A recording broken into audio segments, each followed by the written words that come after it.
Hello, my name is Mini Sethi. Today I'm going to discuss about Mundell Fleming model. अब इस मंडल Fleming model को हम ISLM-BP model भी बोलते हैं. इसे हम ISLM-BP मॉडल भी बोलते हैं. ओके, इसे समझने से पहले आपको IS और LM मॉडल के बारे में पता होना चाहिए, नहीं तो ये मॉडल समझना आपके लिए थोड़ा डिफिकल्ट हो जाएगा. अब इसे ISLM-BP मॉडल क्यों बोलते हैं? जो आपका ISLM मॉडल है ना, ये क्लोज इकोनॉमिक से डील करता है. मींस ये किससे डील करता है? क्लोज इकोनॉमिक से डील करता है, मींस ये डोमेस्टिक लेवल पर ही डील करता है. जबकि आपका ये मंडल फ्लेमिंग मॉडल, इसमें आप बीपी को और ऐड कर देते हो. बीपी मींस आपका बैलेंस ऑफ पेमेंट. जो आपका मंडल फ्लेमिंग मॉडल है ये ओपन इकोनॉमिक से डील करता है. किससे डील करता है? ओपन इकोनॉमिक से डील करता है. ओपन इकोनॉमिक्स मींस आप दूसरी कंट्री से भी ट्रेड कर रहे हो, दूसरी कंट्री में आपका एक्सपोर्ट इंपोर्ट ये सब चल रहा है. ओके, तो बेसिकली इसे ये क्या है, ओपन इकोनॉमी में डील करता है. और इसे आप ISLM-BP मॉडल भी बोल सकते हो. ओके, मींस इस मॉडल में आपको प्रोडक्ट मार्केट, मनी मार्केट के अलावा बैलेंस ऑफ पेमेंट के भी कॉन्सेप्ट मिलेंगे. ओके, जैसे IS और LM में सिर्फ हम प्रोडक्ट मार्केट और मनी मार्केट के बारे में डिस्कस करते थे, इसमें आप प्रोडक्ट मार्केट, मनी मार्केट के अलावा आपको बैलेंस ऑफ पेमेंट के भी कॉन्सेप्ट मिलेंगे. ओके, तो इसीलिए इस मॉडल का नाम भी हम क्या है, ISLM-BP मॉडल. अब हम बात करते हैं ये मॉडल दिया किसने था. ये मॉडल बेसिकली दिया था रॉबर्ट मंडल ने दिया था. ठीक है, एक तो किसने दिया था? रॉबर्ट मंडल ने दिया था. दूसरा दिया था मार्कस फ्लेमिंग. ओके, एक रॉबर्ट मंडल ने दिया था, दूसरा दिया था आपको मार्कस फ्लेमिंग ने.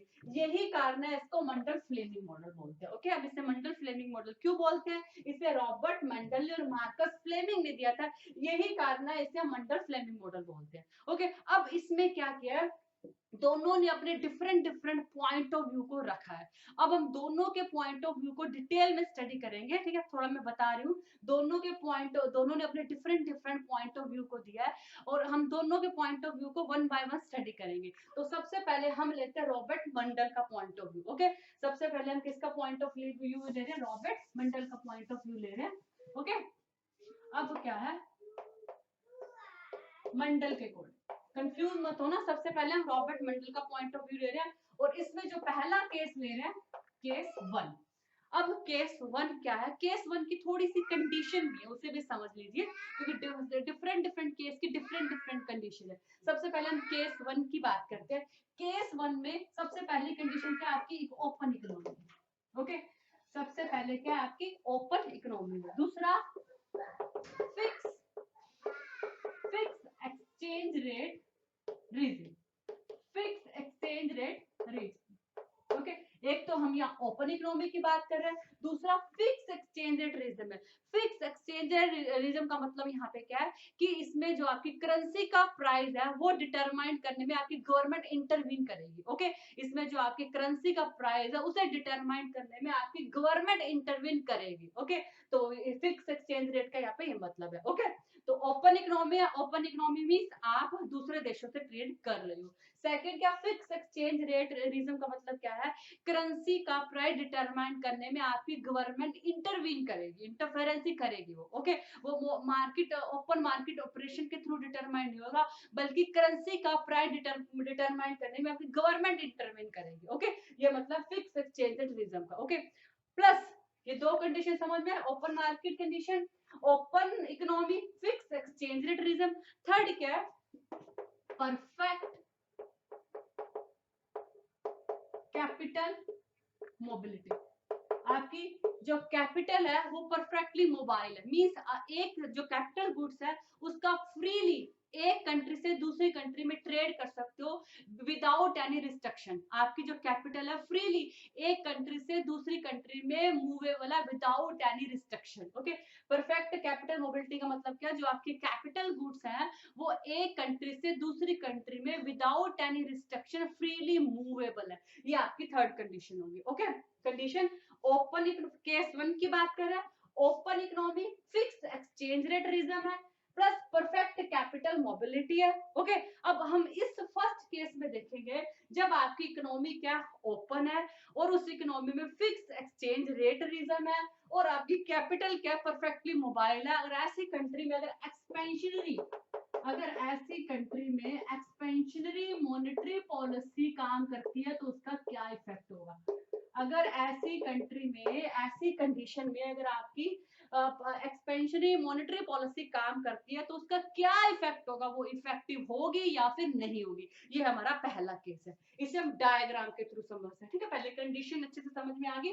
ओपन इकोनॉमी है, फिक्स एक्सचेंज रेट रिजर्व है, आपकी कैपिटल क्या परफेक्टली कैपिटल मोबिलिटी है, और उस इन तीनों कंडीशन में हम ये देखेंगे अगर आपकी जो एक्सपेंशनरी मॉनेटरी पॉलिसी काम करती है क्या वो इफेक्टिव होगी या फिर नहीं होगी। इसे हम डायग्राम के थ्रू समझ लेते हैं। यहाँ पे देखो,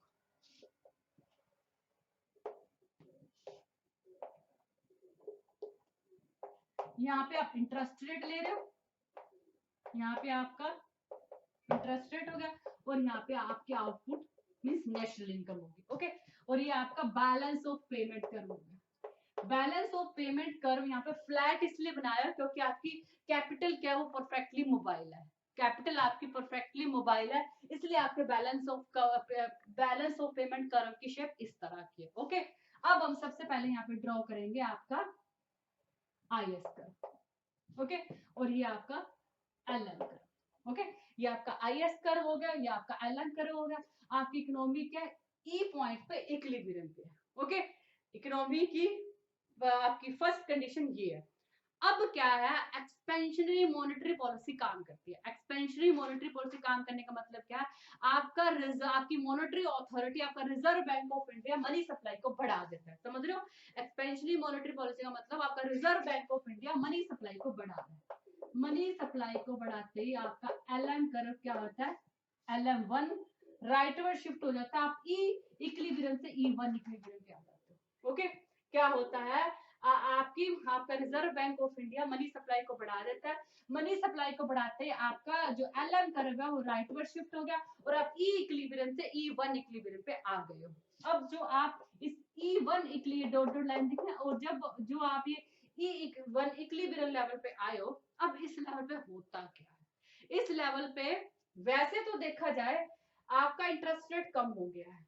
ठीक है, इस लेवल पे आपका इंटरेस्ट रेट क्या है, कम है। ठीक है, इंटरेस्ट रेट कम है, और नेशनल इनकम भी देखो, अगर आप कंपैरिजन करो तो पहले से आपको बढ़ी हुई नजर आ रही है। यहाँ पे देखो, मैं ज्यादा कॉम्प्लिकेटेड ना हो जाए डायग्राम, से ज्यादा ड्रॉ नहीं कर रही हूँ। पहले ई पे आपकी नेशनल इनकम इतनी है, इस पे बात करो तो आपकी नेशनल इनकम का लेवल भी देखो आपको बढ़ा हुआ नजर आ रहा है। इंटरेस्ट रेट भी देखो यहाँ पे कम है, और आपकी नेशनल इनकम का लेवल बढ़ा हुआ नजर आ रहा है इवन पे। ठीक है, नेशनल इनकम बढ़ रही है, अगर इंटरेस्ट रेट कम हो रहा है तो ये फ्यूचर में हमारे इन्वेस्टमेंट को भी बढ़ा सकता है। देखा जाए तो ये कंडीशन अच्छी है, लेकिन इसमें एक प्रॉब्लम है। वो प्रॉब्लम क्या है कि आपका बैलेंस ऑफ पेमेंट डेफिसिट में। मैं आपको एक बात बताना भूल गई हूँ, ये आपका बैलेंस ऑफ पेमेंट कर्व है। ओके, इसका जो ऊपर का पार्ट है ना वो आपके सरप्लस को दिखाएगा, वो ऊपर वाला पार्ट दिखाएगा आपका बैलेंस ऑफ पेमेंट सरप्लस में, और नीचे वाला पार्ट बताएगा कि आपका बैलेंस ऑफ पेमेंट डेफिसिट में, घाटे में। ऊपर वाला पार्ट दिखा रहा है आपका बैलेंस ऑफ पेमेंट फेवरेबल है, अच्छी कंडीशन में, और नीचे वाला बता रहा है कि आपका बैलेंस ऑफ पेमेंट डेफिसिट में, घाटे में। अब यहाँ पे क्या हो रहा है, इंटरेस्ट रेट कम है, अच्छी कंडीशन है, नेशनल इनकम भी बढ़ रही है, अच्छी कंडीशन है, लेकिन हमारा जो बैलेंस ऑफ पेमेंट है वो है डेफिसिट में, घाटे में। अब हमारा बैलेंस ऑफ पेमेंट अनफेवरेबल है। ऐसी कंडीशन में हमारी गवर्नमेंट क्या करेगी, इस घाटे को पूरा करने के लिए फॉरेन रिजर्व है उनको बेचेगी। फॉरेन रिजर्व को बेच रही है, मींस डोमेस्टिक करेंसी को खरीद रही है। ऐसी कंडीशन में सरकार क्या कर रही है, फॉरेन करेंसी, आपका जो फॉरेन रिजर्व रखे हुए ना उनको बेच रही है, डोमेस्टिक करेंसी को खरीद रही है। अब इतने ज्यादा फॉरेन रिजर्व अगर बेचती जाएगी तो इस टाइम पीरियड पे अगर मनी सप्लाई को कम ना किया गया तो मनी की वैल्यू कम हो जाएगी। इस टाइम पीरियड पे अगर जब सरकार अपने फॉरेन रिजर्व बेचे जा रही है और डोमेस्टिक करेंसी को खरीदे जा रही है, अगर इस टाइम पीरियड पे अगर मनी सप्लाई को कम ना किया गया तो आपका जो पैसे की, आपकी जो करेंसी की वैल्यू है बहुत ज्यादा गिर जाएगी, उसमें ह्यूज फॉल आ जाएगा। आपकी करेंसी की वैल्यू ना गिरे इसलिए सरकार को क्या करना पड़ रहा है, मनी सप्लाई को कम करना पड़ रहा है। अब सरकार जैसे ही मनी सप्लाई कम करेगी आपका एलएम कर्व वापस से लेफ्टवर्ड शिफ्ट हो गया, इसी ई पॉइंट पे आ जाएगा। ओके, तो इसमें क्या था, जैसे मनी सप्लाई बढ़ाई, आपका एलएम कर्व E1 पे आ गया था। E1 पे आने पे प्रॉब्लम क्या थी, आपका बैलेंस ऑफ पेमेंट अनफेवरेबल हो गया था। उस बैलेंस ऑफ पेमेंट के घाटे को पूरा करने के लिए सरकार फॉरेन रिजर्व को बेच रही है। फॉरेन रिजर्व को क्योंकि कंटिन्यू बेच रही है, तो इस टाइम पे मनी सप्लाई को कम करना बहुत जरूरी है, नहीं तो मनी आपकी करेंसी की वैल्यू गिर जाएगी। और जैसे ही आपकी सरकार मनी सप्लाई को कम करती है, तो हम E1 से ई इक्विलिब्रियम पे चले जाते हैं। मीन हम वापस से हमारा जो एलएम कर्व LM1 पे आया था, वापस से LM पर के वो पहले वाले प्रीवियस वाले इक्विलिब्रियम पे ही चला जाता है। इनिशियल जो हमारा ई पे इक्विलिब्रियम था ना, वहीं पे इस पॉइंट पे ही वापस आ जाता है। तो बताओ कोई फायदा हुआ मॉनेटरी पॉलिसी का? तो इस केस में हम कह सकते हैं आपकी मॉनेटरी पॉलिसी क्या इनइफेक्टिव, क्या है, मॉनेटरी पॉलिसी आपकी इनइफेक्टिव, आपकी मॉनेटरी पॉलिसी फेल होगी। ठीक है, अब हम सेकंड केस ले लेते हैं। ओके, अब हम सेकंड केस के बारे में डिस्कस कर लेते हैं। मंडल का ही है, रॉबर्ट मंडल का ही है ये पॉइंट ऑफ व्यू, ध्यान से रखना।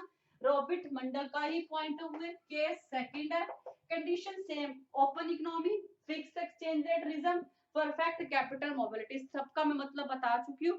लेकिन यहाँ पे हम अब फिस्कल पॉलिसी की बात करेंगे, हम बात करेंगे फिस्कल पॉलिसी की। ओके, पहले हमने मॉनेटरी पॉलिसी की बात की थी, अब हम फिस्कल पॉलिसी की बात करेंगे। क्या फिस्कल पॉलिसी आपकी इफेक्टिव है या फिर नहीं? देखो, इसे भी हम एक डायग्राम के थ्रू समझ लेते हैं। ओके, यहाँ पे आपका इंटरेस्ट रेट और यहाँ पे आपका आउटपुट या नेशनल इनकम। ओके, अब क्या हो रहा है, शुरू में ये आपका BOP balance of payment, okay, और ये आपका आईएस कर्व और ये आपका एलएम कर्व, और हम ई पॉइंट पे इक्विलिब्रियम है। अब मॉनिटरी, अब फिजिकल पॉलिसी काम कर रही है। ठीक है, फिजिकल पॉलिसी काम कर रही है, तो सरकार क्या करेगी, अपने खर्चे बढ़ाएगी, अपना एक्सपेंडिचर बढ़ाएगी, इन्वेस्टमेंट बढ़ाएगी, आउटपुट बढ़ाएगी। ठीक है, जब सरकार अपना इन्वेस्टमेंट बढ़ा रही है, आउटपुट बढ़ा रही है, उससे इन्वेस्टमेंट आउटपुट बढ़ेगा, इंडस्ट्रियलाइजेशन होगा, प्रोडक्शन होगा। ठीक है, तो आपका आईएस कर्व क्या हो जाएगा, राइट वर्ड शिफ्ट हो जाएगा। आपका आईएस कर्व क्या हो गया, आईएस से IS1 पे शिफ्ट हो गया, आपका न्यू इक्विलिब्रियम ये पॉइंट ई से E1 पे आ गया। ओके, अब आप इस न्यू इक्विलिब्रियम पॉइंट पे E1 पे, जैसे सरकार ने अपने खर्चे बढ़ाए, अपना इन्वेस्टमेंट बढ़ाया फिजिकल पॉलिसी का यूज करके, अब हम ई इक्विलिब्रियम से E1 इक्विलिब्रियम पे आ गए हैं। ओके, क्योंकि हम आउटपुट बढ़ा रहे हैं, प्रोडक्शन बढ़ा रहे हैं, ऑब्वियसली हम एक्सपोर्ट तो बढ़ाएंगे ही बढ़ाएंगे। ठीक है, अब एक्सपोर्ट बढ़ेगा इतना, अब डोमेस्टिक डिमांड को फुलफिल करने के बाद जो एक्स्ट्रा बचा वो क्या करेंगे, दूसरे देशों में तो बेचेंगे। अब यहाँ पे हमारे एक्सपोर्ट बढ़ रहे हैं, एक्सपोर्ट बढ़ रहे हैं, बड़ी अच्छी कंडीशन है, इंडस्ट्रियलाइजेशन बहुत अच्छा चल रहा है, इंडस्ट्री बहुत ग्रोथ कर रही है।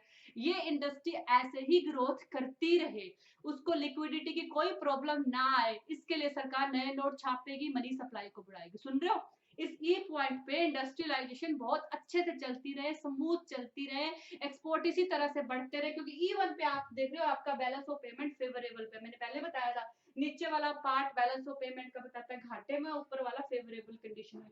E1 पे आपका बैलेंस ऑफ पेमेंट बहुत अच्छी कंडीशन में है। इसी अच्छी कंडीशन को हम एंजॉय करते रहे, इसी तरह के एक्सपोर्ट को हम एंजॉय करते रहे, सरकार क्या करेगी, नए नोट छापेगी ताकि इंडस्ट्री को लिक्विडिटी की कोई प्रॉब्लम ना आए, मनी सप्लाई को बढ़ाएगी। ओके, अब मनी सप्लाई को बढ़ाते जो आपका ये एलएम कर्व है ये शिफ्ट हो जाएगा इस पे, राइट वर्ड, LM1 पे आ जाएगा और आपका न्यू इक्विलिब्रियम E2 हो जाएगा।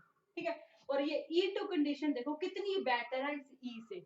सेम इंटरेस्ट रेट पे पहले आपकी नेशनल इनकम कितनी थी, OY थी, वो इंटरेस्ट रेट उतना ही है, लेकिन सेम इंटरेस्ट रेट पे आपकी नेशनल इनकम OY1 होगी। पहले नेशनल इनकम उसी इंटरेस्ट रेट पे OY थी, अब क्या होगी, OY1 होगी। मींस आपकी जो फिजिकल पॉलिसी है वो तो हिट होगी। ओके, वो इफेक्टिव है। इस केस में आपकी फिजिकल पॉलिसी क्या इफेक्टिव है। ठीक है, थोड़ा सा बता देती हूँ। ई पॉइंट से हम E1 पे शिफ्ट गए, जब सरकार ने एक्सपेंडिचर बढ़ाया, इन्वेस्टमेंट बढ़ाया, उससे एक्सपोर्ट बढ़े, वो बिजनेस उस तरह से स्मूथ रन करता रहा, लिक्विडिटी की कोई प्रॉब्लम ना है, सरकार ने मनी सप्लाई को बढ़ा दिया, मनी सप्लाई बढ़ाते हम E2 पे शिफ्ट हो गए, जो कि बहुत अच्छी कंडीशन है, क्योंकि हम सेम इंटरेस्ट रेट पे हमारी नेशनल इनकम बढ़ रही है, मींस हमारी फिजिकल पॉलिसी हिट होगी, इफेक्टिव है। ठीक है, अब हम केस 3 की बात कर लेते हैं।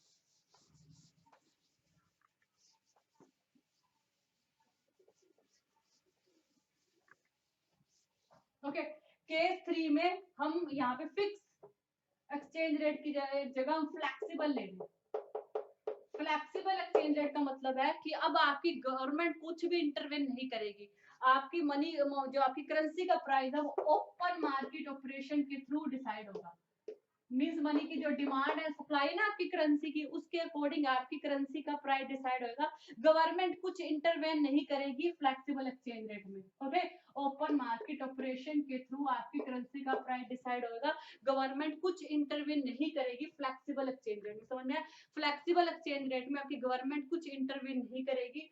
आपकी जो उसका प्राइस है, करेंसी का प्राइस है, वो करेंसी की डिमांड और सप्लाई के अकॉर्डिंग डिसाइड होगा ओपन मार्केट ऑपरेशन में। ओके, ये फ्लेक्सिबल एक्सचेंज रेट का। थर्ड केस में क्या है, ओपन इकोनॉमी है आपकी और यहाँ पे फ्लेक्सिबल एक्सचेंज रेट है। ध्यान रखना, फिक्स नहीं है, फ्लेक्सिबल एक्सचेंज रेट है और वो कैपिटल क्या, परफेक्टली मोबाइल है। ओके, अब देखो सबसे पहले हम यहाँ पे देखते हैं monetary policy, expansionary monetary policy. ठीक है, सबसे पहले हम एक्सपेंशनरी मॉनेटरी पॉलिसी की बात कर लेते हैं। यहाँ पे देखिए, यहाँ पे आपका इंटरेस्ट रेट और यहाँ पे आउटपुट और इनकम। ओके, ये आपका बैलेंस ऑफ पेमेंट कर और ये आपका आईएस कर और ये आपका एलएम कर और ई पॉइंट पे इक्विलिब्रियम पे। मॉनेटरी पॉलिसी की बात कर रहे हैं, मनी सप्लाई बढ़ाई जाएगी। ठीक है, एलएम कर LM1 पे शिफ्ट हो जाएगा और आपका न्यू इक्विलिब्रियम ये E1 हो जाएगा। ओके, अब क्या हो रहा है, आपका न्यू इक्विलिब्रियम क्या होगा, E1 पे होगा। लेकिन इस कंडीशन में क्या हो रहा है, इंटरेस्ट रेट भी कम है। ठीक है, जो आगे जाके इन्वेस्टमेंट को बढ़ा सकता है, नेशनल इनकम भी पहले से ज्यादा है। वैसे तो कंडीशन अच्छी है लेकिन आपका बैलेंस ऑफ पेमेंट अनफेवरेबल है क्योंकि इसमें सरकार कुछ इंटरवेन नहीं करेगी, सब कुछ ओपन मार्केट ऑपरेशन पे डिपेंड करता है। अब क्या है, आपका बैलेंस ऑफ पेमेंट अनफेवरेबल है। एक लेवल पे जाके क्या होगा, आपकी करेंसी की जो वैल्यू है वो कम हो जाएगी। आपकी करेंसी की वैल्यू कम होने से क्या होगा कि आपके एक्सपोर्ट बढ़ेंगे। ठीक है, आपका balance of payment continue deficit में जा रहा है। ठीक है, डेफिसिट में जा रहा है मींस आपके वो है ही नहीं, आपके क्या, आपकी करेंसी की बिल्कुल डिमांड ही नहीं है। ठीक है, आपके कोई एक्सपोर्ट कर ही नहीं रहा। लेकिन एक लेवल पे आके क्या होगा, आपकी करेंसी के जो प्राइस है उसमें ह्यूज फॉल हो जाएगा, उसका प्राइस कम हो जाएगा, करेंसी की वैल्यू गिर जाएगी। अब करेंसी की क्योंकि वैल्यू गिर गई है, अब जो फॉरेन में हमारा प्रोडक्ट सस्ता हो गया। पहले मान लीजिए $1 के बदले में उनको हमारे $1 का प्राइस 70 था। अब हमारी करेंसी की वैल्यू कम हो गई है तो $1 के बदले में उनको 80 मिल रहा है, उनको पहले से ज्यादा मिल रहा है ना। मीन्स हमारी करेंसी की वैल्यू कम होने से फॉरेन में हमारा प्रोडक्ट क्या हो गया, सस्ता हो गया। तो सस्ते प्रोडक्ट की डिमांड बढ़ती है ना, कम तो नहीं होती। अब क्या हो गया, क्योंकि हमारा बैलेंस ऑफ पेमेंट बड़ा अनफेवर में था, एक लेवल पे आके हमारी करेंसी की वैल्यू में ह्यूज फॉल हो गया। हमारी करेंसी का जो वैल्यू है वो बहुत ज्यादा कम होगी। अब करेंसी की वैल्यू कम होने से हमारे एक्सपोर्ट बढ़ गए क्योंकि हमारा जो प्रोडक्ट है वो फॉरेन में सस्ता हो गया। एक बात तो ये है, करेंसी की वैल्यू कम होने से हमारा जो प्रोडक्ट है वो फॉरेन में सस्ता हो गया, उनको सस्ता मिलने लग गया। सस्ते प्रोडक्ट की तो हर कोई डिमांड करेगा और हमारे प्रोडक्ट की डिमांड बढ़ गई। एक और, क्योंकि हमारा प्रोडक्ट फॉरेन में सस्ता हुआ है, हमें $1 के बदले में 70 के बदले में 80 रुपए देने पड़ रहे हैं। लेकिन हमारे लिए तो वो प्रोडक्ट महंगा हो गया ना, उनके लिए सस्ता हुआ लेकिन हमारे लिए तो महंगा हुआ है। हमारे एक्सपोर्ट बढ़ गए क्योंकि हमारा प्रोडक्ट फॉरेन में सस्ता हो गया। लेकिन हमारे लिए तो फॉरेन का प्रोडक्ट खरीदना महंगा हो गया ना, मींस हम इंपोर्ट को कम कर देंगे। ठीक है, अब क्या हो गया, करेंसी का वैल्यू कम होने से हमारे एक्सपोर्ट बढ़ गए लेकिन हमारे इंपोर्ट कम हो गए क्योंकि हमारे लिए तो प्रोडक्ट खरीदना महंगा हो गया ना बाहर का। अब जो डेफिसिट में था हमारा बैलेंस ऑफ पेमेंट वो फेवर में चला गया। ठीक है, हमारे क्योंकि एक्सपोर्ट बढ़ने लगे, इंपोर्ट कम होने लगे। एक्सपोर्ट बढ़ने क्योंकि मनी करेंसी का मूल्य कम हो गया था, जिसके कारण हमारा प्रोडक्ट फॉरेन में सस्ता हो गया। सस्ता होने से हमारे एक्सपोर्ट बढ़ गए और हमारे लिए प्रोडक्ट खरीदना महंगा हो गया था फॉरेन, हमने इंपोर्ट कम कर दिए। एक्सपोर्ट बढ़ गए, इंपोर्ट कम हो गए, तो अल्टीमेटली हमारा जो आईएस कर्व है वो शिफ्ट हो गया राइटवर्ड। ठीक है, IS1 पे, और हमारा जो न्यू इक्विलिब्रियम है वो E2 है, ये वाला। ठीक है, हम E1 कंडीशन से E2 पे आ गए क्योंकि गवर्नमेंट कुछ इंटरवीन नहीं कर रही, सब कुछ करेंसी की डिमांड और सप्लाई पे डिपेंड कर रहा है, सब कुछ ओपन मार्केट ऑपरेशन के थ्रू हो रहा है। अब E1 से E2 इक्विलिब्रियम पे आ गया और जो E2 इक्विलिब्रियम है वो इन दोनों से अच्छा है। ठीक है, ई से देखो कितना अच्छा है। अब सेम इंटरेस्ट रेट पे आपकी नेशनल इनकम देखो कितनी ज्यादा बढ़ रही है। पहले आपकी नेशनल इनकम ओ आई थी, अब आपकी नेशनल इनकम ओ वाई बन गई। मींस ये जो E2 कंडीशन है E और E1 दोनों से ही बेटर है। मींस आपकी जो फ्लेक्सिबल एक्सचेंज रेट रिजम के थ्रू जो आपकी मॉनेटरी पॉलिसी हिट होगी उस बहुत इफेक्टिव, उसने बहुत अच्छे से काम किया। ओके, आई थिंक आपको समझ में आएगा। अब हम थर्ड केस ले लेते हैं। ओके,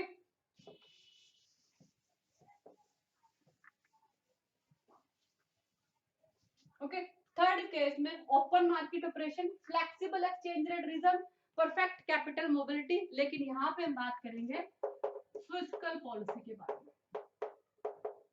यहाँ पे हम बात करेंगे फिस्कल पॉलिसी के बारे में। देखो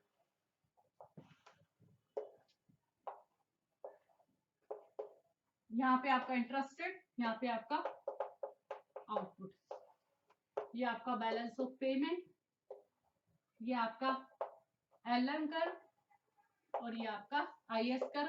आप ई पे हो, आप ई इक्विलिब्रियम पॉइंट पे हो। ओके, अब क्या हो रहा है, आपने फिजिकल पॉलिसी को अडॉप्ट किया। फिजिकल पॉलिसी को अडॉप्ट करने से आपका आईएस, आपका ये आपका आईएस कर, ये आपका एलएम कर। ठीक है, थोड़ा मैंने गलत लिख दिया था ना, ये आपका आईएस कर, ओके, ये आपका एलएम कर और आप ई पॉइंट पे इक्विलिब्रियम पे। फिजिकल पॉलिसी में क्या हुआ, आपका आईएस कर आगे की तरफ शिफ्ट होगा, आईएस 1 पे चला गया। ठीक है, फिजिकल पॉलिसी में आपका आईएस कर आईएस 1 में चला गया, आपका न्यू इक्विलिब्रियम E1 पे चला गया। जब गवर्नमेंट अपने एक्सपेंडिचर को बढ़ाती है, जब गवर्नमेंट अपने इन्वेस्टमेंट को बढ़ाती है, पहले आप ई पॉइंट पे थे क्योंकि आप फिजिकल पॉलिसी के थ्रू काम कर रहे हो, जिससे आपका आईएस कर्व आगे की तरफ शिफ्ट हो गया क्योंकि गवर्नमेंट अपना इन्वेस्टमेंट बढ़ा रही है, अपने आउटपुट बढ़ा रही है। अब आप न्यू E1 इक्विलिब्रियम पे। अब इसमें होता क्या है, क्योंकि आप फ्लेक्सिबल एक्सचेंज रेट रिजम के थ्रू काम कर रहे हो, सब कुछ ओपन मार्केट ऑपरेशन, मनी की जो आपकी करेंसी की डिमांड सप्लाई उसके अकॉर्डिंग ही इन्फ्लुएंस होगा। अब इसमें होता क्या है, आपका balance of payment no doubt favourable है ई पॉइंट पे, लेकिन आपके एक्सपोर्ट अगर इसी तरह से बढ़ते रहे, अगर आपका बैलेंस ऑफ पेमेंट इसी तरह से फेवरेबल मिला, आपके एक्सपोर्ट मान लो कंटिन्यू इसी तरह से बढ़ते ही जा रहे हैं, तो एक लेवल ऐसा आएगा आपकी करेंसी का प्राइस बढ़ जाएगा, आपकी करेंसी का मूल्य बढ़ जाएगा। ठीक है, एक्सपोर्ट कंटिन्यू बढ़ रहे हैं, आपकी करेंसी के जो प्राइस है वो बढ़ गया, आपकी करेंसी की वैल्यू बढ़ गई। करेंसी की वैल्यू बढ़ने से जो फॉरेन में आपका प्रोडक्ट महंगा हो गया, आपके एक्सपोर्ट कंटिन्यू बढ़ रहे हैं, इससे आपकी करेंसी की वैल्यू बढ़ गई है। करेंसी की वैल्यू बढ़ने से जहां वो उनको 70 में मिल जाता था $1 में, अब उनको 90 देने पड़ रहे हैं, 80 देने पड़ रहे हैं, आपकी करेंसी क्या हो रही है, महंगी हो गई है। तो फॉरेन में आपके प्रोडक्ट की डिमांड क्या कम हो जाएगी, आपके करेंसी का दाम बढ़ गया है तो फॉरेन में आपके प्रोडक्ट की डिमांड कम हो जाएगी। दूसरी तरफ हम तो सोच रहे हैं हमारी करेंसी का प्राइस बढ़ गया है, ठीक है, जहां हमें क्या करने पड़ते थे, 80 देने पड़ते थे, वहां हमें 70 देने पड़ रहे हैं, 60 देने पड़ रहे हैं। हम ये सोच रहे हैं, ये सोच के हम इंपोर्ट कंटिन्यू बढ़ाए जा रहे हैं। फॉरेन में हमारे एक्सपोर्ट कम हो रहे हैं क्योंकि हमारा प्रोडक्ट महंगा हो गया, और हम इंपोर्ट कंटिन्यू बढ़ाए जा रहे हैं ये सोच के कि हमें फॉरेन का प्रोडक्ट सस्ता मिल रहा है। ठीक है, ऐसा हम कंटिन्यू करते रहेंगे तो एक लेवल क्या आएगा कि जो आपका आईएस कर्व वो बैकवर्ड शिफ्ट हो जाएगा, E1 से E पे आ जाएगा, आप वही पहले वाले इक्विलिब्रियम पे आ जाओगे। ठीक है, ऐसा अगर कंटिन्यू चलता रहा, आपके एक्सपोर्ट कम होते रहे और आप इंपोर्ट को बढ़ाते रहे, तो आपका आईएस कर्व बैकवर्ड शिफ्ट हो जाएगा, आप E1 से E पॉइंट पे आ जाओगे। ठीक है, जो पहले वाली सिचुएशन है, मींस आपकी फ्लेक्सिबल एक्सचेंज रेट रिजर्व में आपकी फिस्कल पॉलिसी किसी भी काम की नहीं रही, ये इनइफेक्टिव है। ठीक है, अभी तक हमने रॉबर्ट मंडल का पॉइंट ऑफ व्यू समझा था, अब हम मार्कस फ्लेमिंग का पॉइंट ऑफ व्यू समझें। मार्कस फ्लेमिंग का, ठीक है, ज्यादा डिफरेंस नहीं है इनके बीच में, थोड़ा बहुत डिफरेंस है, लेकिन जो ज्यादा अडेप्टेबल और एक्सेप्टेबल है ना, रॉबर्ट मंडल का पॉइंट ऑफ व्यू है। ठीक है, मार्कस फ्लेमिंग का पॉइंट ऑफ व्यू का केस 1 ले लेते हैं। ठीक है, केस 1 में क्या, वही आपकी open economy, fix exchange rate system, fix exchange rate regime को सिर्फ मैं फिक्स से डोनेट कर रही हूँ, open economy, fix exchange rate regime. Okay, इसमें जो मेन डिफरेंस है वो क्या, आपकी जो कैपिटल है वो इनपरफेक्ट कैपिटल मोबिलिटी, आपकी जो कैपिटल है फुली मोबाइल नहीं है, आपकी कैपिटल की मोबिलिटी क्या इनपरफेक्ट है, मींस आप फ्रीली एक कंट्री से दूसरी कंट्री में कैपिटल को मूव नहीं कर सकते, आपको बहुत ज्यादा रिस्ट्रिक्शन फेस करनी पड़ेगी। कैपिटल इन मोबाइल का, इनपरफेक्ट कैपिटल मोबाइल का मतलब है कि आपकी कैपिटल गुड्स फ्रीली मूवेबल नहीं, आपको बहुत ज्यादा रूल्स एंड रेगुलेशन फेस करनी पड़ेंगी। ओके, तो सबसे पहले हम केस ले लेते हैं, मॉनेटरी पॉलिसी का, एक्सपेंशनरी मॉनेटरी पॉलिसी का, ठीक है, एक्सपेंशनरी मॉनेटरी पॉलिसी का केस ले रहे हैं। प्लस यहाँ पे हम इनपरफेक्ट कैपिटल मोबिलिटी की बात कर रहे हैं, इसलिए आपका जो बैलेंस ऑफ पेमेंट है उसकी शेप कुछ इस तरह से होगी। बैलेंस ऑफ पेमेंट जो है, जितना ज्यादा बैलेंस आपकी जो आपकी कैपिटल है उसकी मोबिलिटी इनपरफेक्ट होती जाएगी, आपका जो बैलेंस ऑफ पेमेंट है वाई एक्सिस की तरफ मूव करता जाएगा।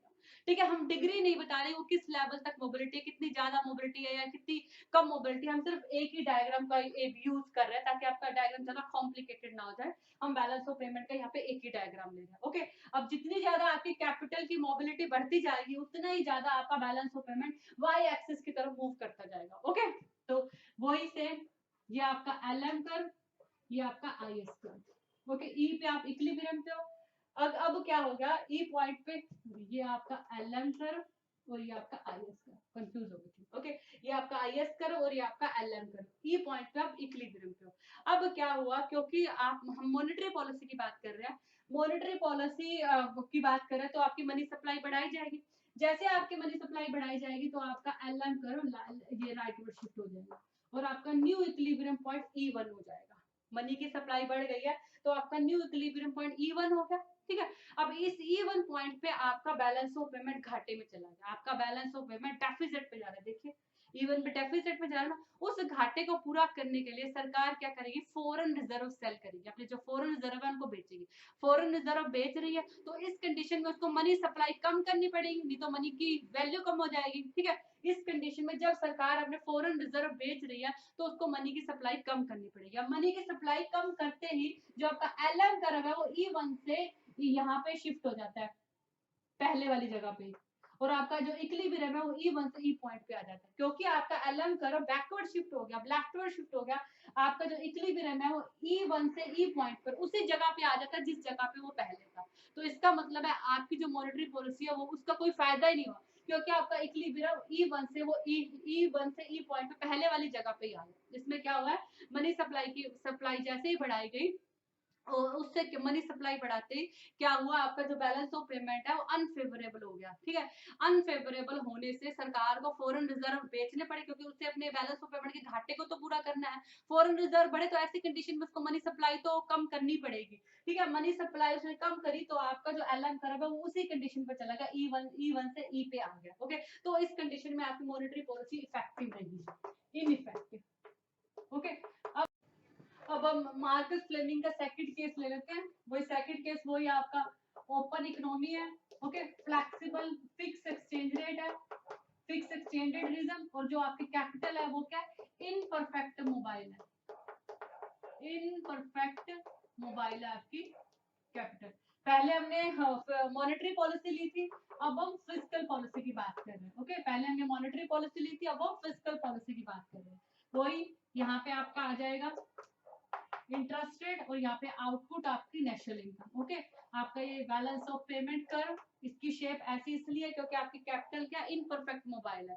ठीक है, अब यहाँ पे ये आपका आईएस कर्व और ये आपका एलएम कर्व। ओके, ई पे आप इक्विलिब्रियम पॉइंट पे हो, ई आपका इक्विलिब्रियम पॉइंट है। अब क्या हुआ, सरकार ने क्या किया, IS1 पे E1 पॉइंट पे क्या किया, अपना इन्वेस्टमेंट बढ़ाया, इन्वेस्टमेंट बढ़ाया। इन्वेस्टमेंट बढ़ाने से आपका आउटपुट बढ़ा, प्रोडक्शन बढ़ा, ऑब्वियसली डोमेस्टिक की डिमांड फुलफिल हो रही है, आपके एक्सपोर्ट बढ़ गया, एक्सपोर्ट बढ़ रहे हैं, इंडस्ट्री को लिक्विडिटी की कोई प्रॉब्लम ना हो, इसलिए सरकार मनी सप्लाई को बढ़ाएगी, नए नोट छापेगी। मनी सप्लाई बढ़ाने से आपका एलएम कर्व राइटवर्ड शिफ्ट हो गया। ठीक है, LM1 पे चला गया। अब आपका न्यू इक्विलिब्रियम पॉइंट E2 है। ठीक है, और E2 कंडीशन 4 बेटर है E कंडीशन से, E कंडीशन पे यहाँ E2 लेवल पे आपका नेशनल इनकम का लेवल भी देखो बढ़ गया, चाहे हम E से कंपेयर करें चाहे E1 से कंपेयर करें, दोनों में आपका नेशनल इनकम का लेवल आपको बढ़ा हुआ नजर आ रहा है। देखो E2 में आपका नेशनल इनकम का लेवल देखो सबसे हाईएस्ट है, मींस आपकी E कंडीशन बेटर है, मींस आपकी इस कंडीशन में आपकी जो फिस्कल पॉलिसी है वो क्या है, इफेक्टिव। ओके, अब हम थर्ड केस ले लेते हैं। इसका केस थर्ड क्या है, थर्ड केस में वही ओपन मार्केट और यहाँ पे जो एक्सचेंज रेट सिस्टम है वो फ्लेक्सिबल है, एक्सचेंज रेट सिस्टम फ्लेक्सिबल है और आपकी जो कैपिटल वही इनपरफेक्ट मोबाइल है। ओके, यहाँ पे एक्स वाई, ये आपका इंटरेस्ट रेट, ये आपका आउटपुट, ये आपका बैलेंस ऑफ पेमेंट कर, ओके, ये आपका आईएस और ये आपका एलएफ। ई पे आप इक्विलिब्रियम पॉइंट पे हो। ओके, और सबसे पहले हम यहाँ पे बात करेंगे मॉनेटरी पॉलिसी के बारे में, आपकी एक्सपेंशनरी मॉनेटरी पॉलिसी के बारे में बात करेंगे। ओके, एक्सपेंशनरी मॉनेटरी पॉलिसी है आपकी। ओके, मींस आपकी मनी सप्लाई क्या है, रिजर्व बैंक ऑफ इंडिया आपकी मनी सप्लाई को बढ़ा रहा है, आपकी मनी सप्लाई को रिजर्व बैंक ऑफ इंडिया बढ़ा रहा है। एलएन कर्व राइटवर्ड शिफ्ट हो गया और आपका न्यू इक्विलिब्रियम पॉइंट क्या आ गया, E1 पे आ गया। आपका न्यू इक्विलिब्रियम पॉइंट ई से शिफ्ट होके E1 पे आ गया। ठीक है, अब E1 पे जब आपका न्यू इक्विलिब्रियम पॉइंट आ गया है, नो डाउट यहाँ पे बैलेंस ऑफ पेमेंट अनफेवरेबल है, लेकिन एक लेवल पे आके आपकी जब करेंसी की वैल्यू कम हो जाएगी तो आपके एक्सपोर्ट बढ़ जाएंगे और आपके इंपोर्ट कम हो जाएंगे। एक लेवल पे जाके क्या होगा, आपकी करेंसी की वैल्यू कम हो जाएगी और आपके एक्सपोर्ट बढ़ जाएंगे क्योंकि आपका प्रोडक्ट सस्ता हो जाएगा और आपके इंपोर्ट कम हो जाएंगे। और आपका आईएस कर्व क्या है, राइटवर्ड शिफ्ट हो जाएगा और आप इस E2 इक्विलिब्रियम पॉइंट पे आ जाओगे। ओके, जो E2 इक्विलिब्रियम पॉइंट है, अगर दोनों से कंपैरिजन करें तो बहुत अच्छी और बेटर कंडीशन में। इसका मतलब है आपकी मॉनेटरी पॉलिसी इस केस में क्या हुई, इफेक्टिव हुई, इस केस में हिट हुई जब आपका एक्सचेंज रेट सिस्टम क्या फ्लेक्सिबल है। ओके, आई थिंक आपको ये क्लियर हो गया होगा। पहले हम ई पॉइंट पे थे, जैसे मनी सप्लाई बढ़ाई गई तो हम E1 पे आ गए। No doubt balance of payment deficit पे है, लेकिन एक लेवल पे आके एक्सपोर्ट बढ़ गए और इंपोर्ट कम हो गया और हम E2 पॉइंट पे चले गए, जो कि एक अच्छी कंडीशन है, मींस आपकी मॉनेटरी पॉलिसी इफेक्टिव हुई। अब हम लास्ट केस की बात कर लेते हैं। लास्ट केस क्या है आपका, फिस्कल पॉलिसी। आपका फ्लेक्सिबल एक्सचेंज रेट है, ओपन मार्केट ऑपरेशन है, फ्लेक्सिबल एक्सचेंज रेट है, इनपरफेक्ट कैपिटल मोबिलिटी है, और आपकी फिस्कल पॉलिसी कैसे काम करती है। यहाँ पे आपका इंटरेस्ट रेट, यहाँ पे आपका आउटपुट, ये आपका बैलेंस ऑफ पेमेंट, ये आपका आईएस कर्व, ई पे आप इक्विलिब्रियम पे हो और ये आपका LF curve. Okay, fiscal policy की बात कर रहे हैं तो आपका आईएस कर्व राइटवर्ड शिफ्ट हो जाएगा और आप E1 इक्विलिब्रियम पॉइंट पे आ जाओगे। ओके, नो डाउट यहाँ पे आपका बैलेंस ऑफ पेमेंट फेवरेबल है, लेकिन इसी तरह से अगर आपके एक्सपोर्ट कंटिन्यू बढ़ते रहे, आपकी करेंसी का प्राइस बढ़ जाएगा, आपका प्रोडक्ट फॉरेन में महंगा हो जाएगा। ठीक है, तो एक लेवल पे आके आपके एक्सपोर्ट विदेशों में महंगी हो जाएंगे, फॉरेन में आपके एक्सपोर्ट महंगे हो जाएंगे। आप ये सोच के इंपोर्ट बढ़ा रहे हो कि हमारी करेंसी का वैल्यू ज्यादा है, हमें पहले से कम पे करना पड़ रहा है, आप ये सोच के अपने इंपोर्ट बढ़ा रहे हो, उधर से आपके एक्सपोर्ट कम हो रहे हैं और आपके इंपोर्ट बढ़े जा रहे हैं। एक लेवल पे आके आपका क्या होगा, जो आईएस कर्व है वो बैकवर्ड शिफ्ट हो जाएगा और E1 पॉइंट से ई इक्विलिब्रियम पॉइंट पे आ जाएगा। तो इस कंडीशन में हम कह सकते हैं हमारी फिजिकल पॉलिसी भी अनफेवरेबल मींस इनइफेक्टिव है। आई थिंक आपको समझ में आ गया। Thank you.